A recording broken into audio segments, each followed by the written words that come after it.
Hello and welcome back to another Maxwell Mechanics YouTube channel video. So in today's video, guys, I just thought I'd go over a couple of interior mods that I've done and just some things that I've changed in the interior. I know I did go over this in the build breakdown of this truck, but there's been a few things since then, and I just wanted to kind of explain some of them. So I'm just gonna move my truck a little bit here, just forward.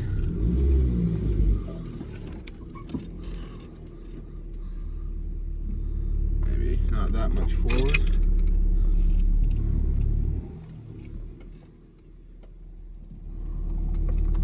Because I'm going to be working on the bed today. So basically, guys, one of the main things I've done since that video was this armrest.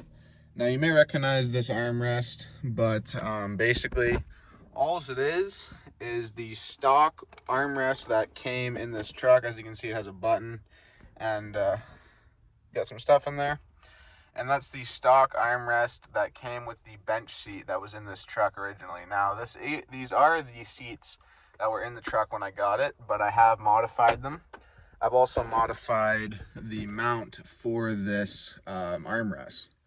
So basically, what you're gonna have to do if you wanna rock a center console and this armrest, it's not something I've really seen anybody done. It was just an idea that I had and wanted to test it out. So all I did was I took a console out of a newer Ranger.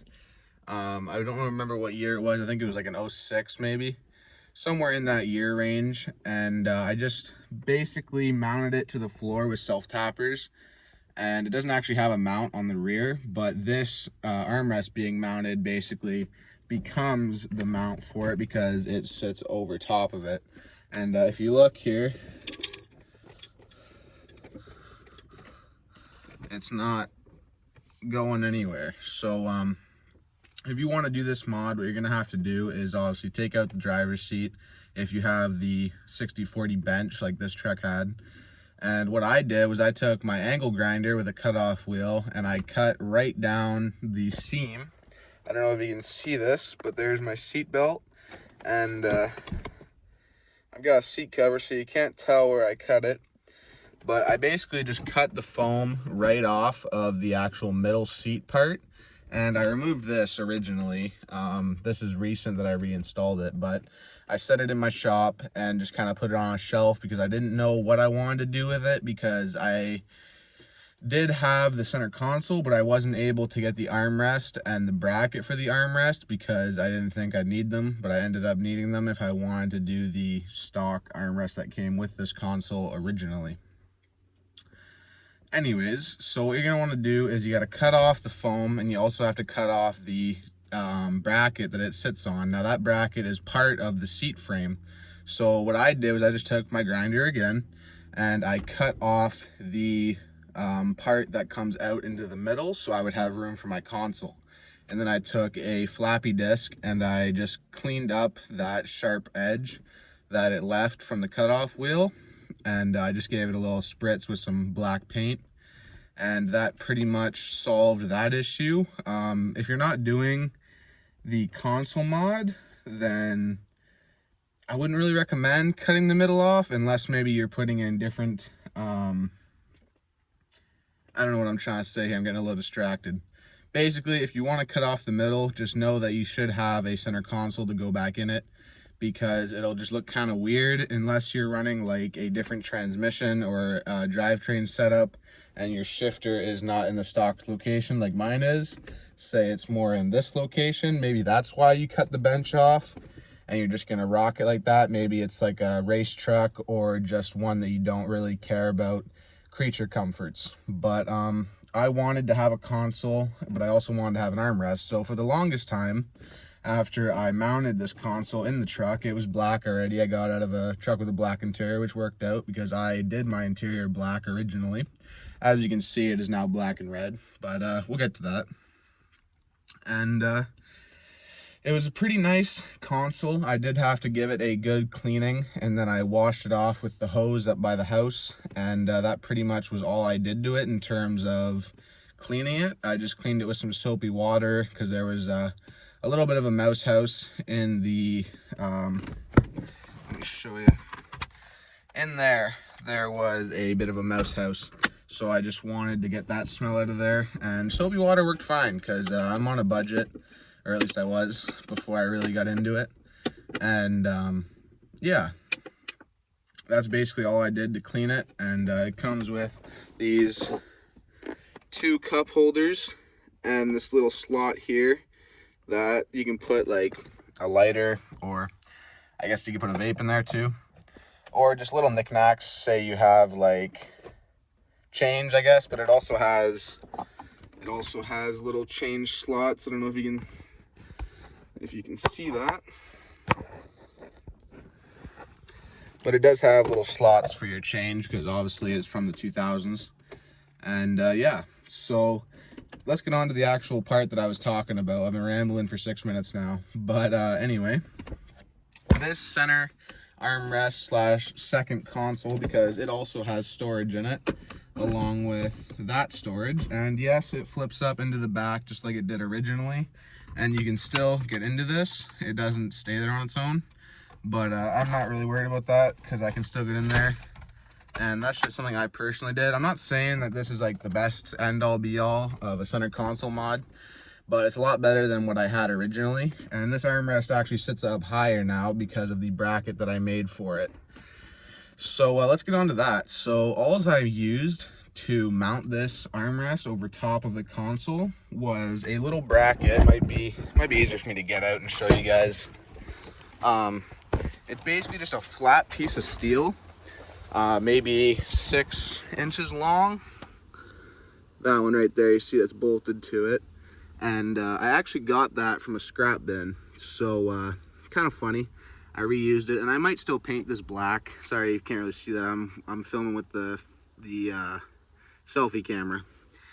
But all I did was, it already had 2 holes in it. You can see that one there, and there's another one that bolts into the seat where this originally bolted to. And I used a stock Torx bolt to bolt this bracket to the seat. And I had to use some washers because normally it goes through this thick thing here, and that's how it mounts. So there's a shoulder on it. I put some washers on it, and that solved that issue.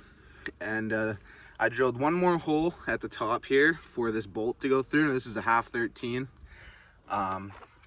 I don't know if I can show you guys. There's the bolt coming through. There you go. So I got to put a lock nut on that still, but that's all it is. It's just a flat piece of steel, maybe 8 inch thick, probably not even. Like I said, just from a scrap bin. You could always make a custom one, but that was just a piece that I had lying around. And yeah, so I drilled 1 more hole in it and stepped out both the holes that I used with a step bit to fit the Torx bolt and then the 1/2-13.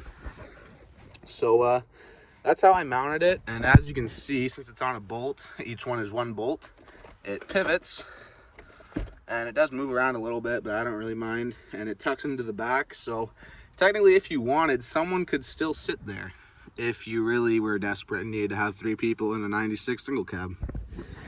It's probably not going to be the most comfy ride because of my very tall shifter, but that's how I like it. And yeah, so that's how I mounted the center console. And I also painted it because obviously it was gray before, and it came out really good. It took about a week for it to dry, and I installed it before it was dry, so there's a couple of spots on it where you can see the paint's kind of scuffed up.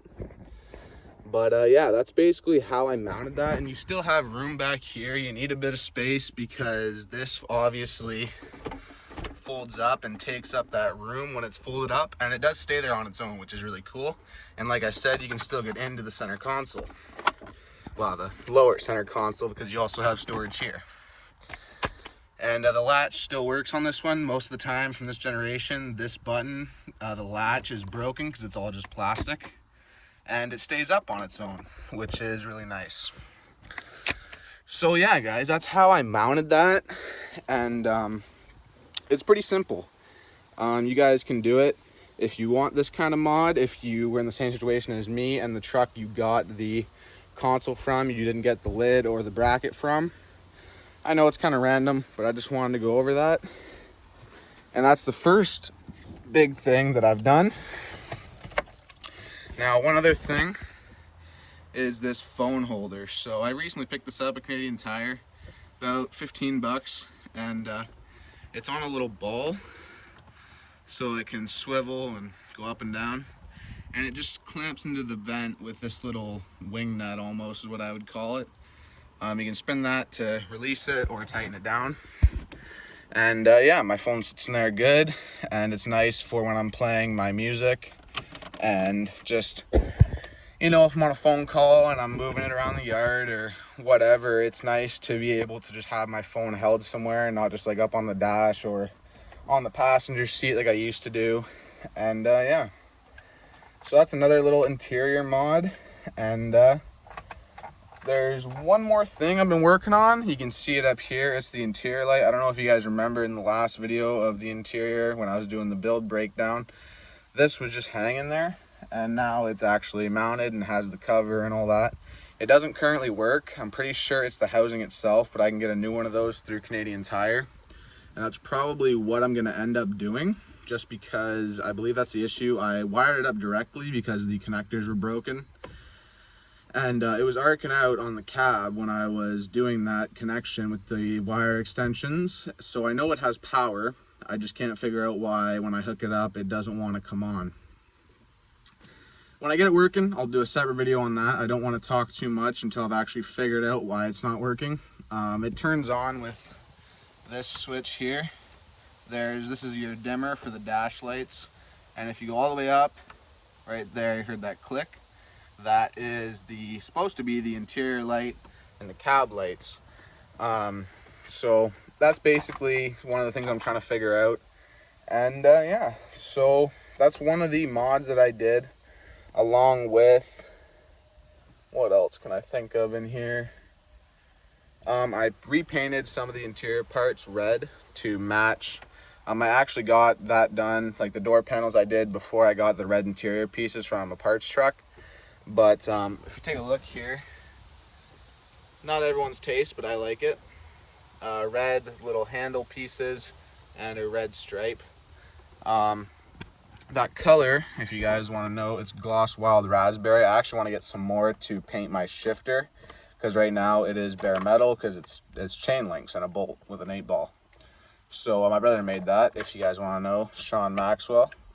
He's also going to be on the channel, and we have a video of his F-150 coming and his mini bike.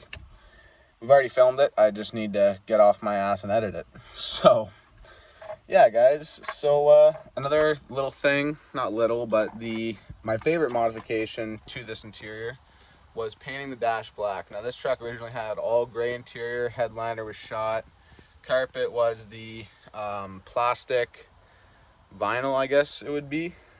Just the rubber flooring is what I'm trying to get to.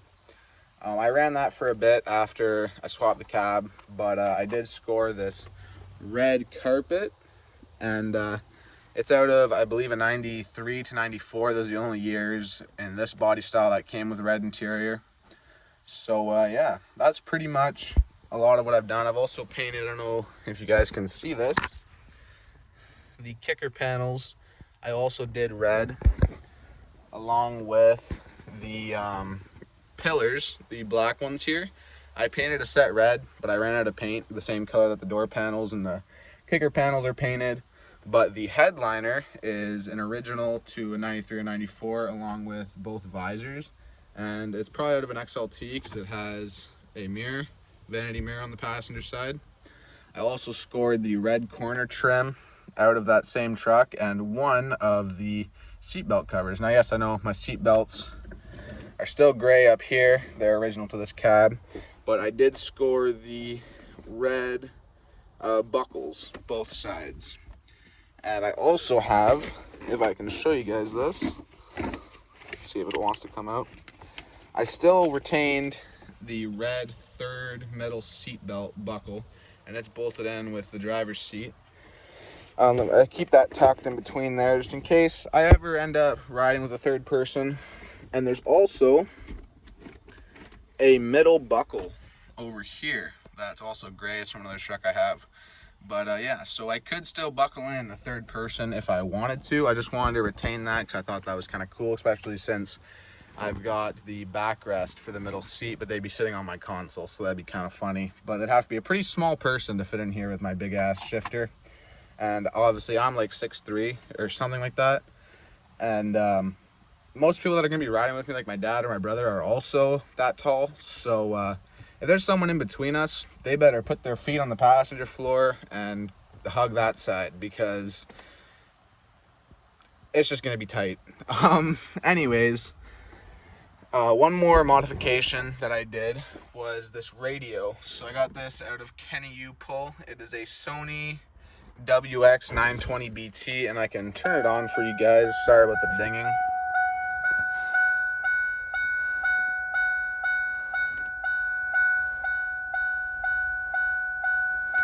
So it has all sorts of different colors. I won't go through it because the dinging is annoying for you guys, I bet. It's annoying for me too. But yeah, the Sony radio, 50 bucks at Kenny U-Pull in Newmarket. And all I did was I cut out the connector for it from the truck it was in, and I matched all the wires to my harness for the radio, and it worked first try. Everything works.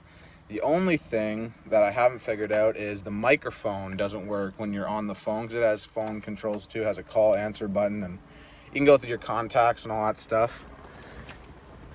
But yeah, so that's pretty much one of my other favorite mods, was the radio. It's Bluetooth as well, also has FM, Sirius XM as well. It has an aux port and a USB port, along with extra bass button, and you can tune all the things for like a subwoofer if you had one. I don't have one in this truck, but it's too small. It's a 96 single cab, and I'm a big guy. As you can see, my head is pretty close to the ceiling. So that pretty much wraps it up, guys. I can't really think of a whole lot else other than obviously the 5-speed cup holders and the custom shifter that my brother made me. It's an 8-ball on chain links with a bolt that threads into the 8-ball. Got that off Amazon if you guys want one. And yeah, that's pretty much all I've done, other than these black seat covers that I put in. And yeah, that is pretty much the interior. Oh, also red holy shit handle. And yeah, guys, so I hope you enjoyed this video. I'm gonna upload this right after I'm done recording, and yeah, look forward to more videos hopefully this week. And yeah, I'm gonna get started on bolting in the bed at the front 2 holes and start making my patch panels for the floor. So that's what I'm gonna get up to. Maybe there'll be another video on that. But yeah, anyways, guys, hope you enjoyed this video. Thank you, and goodbye.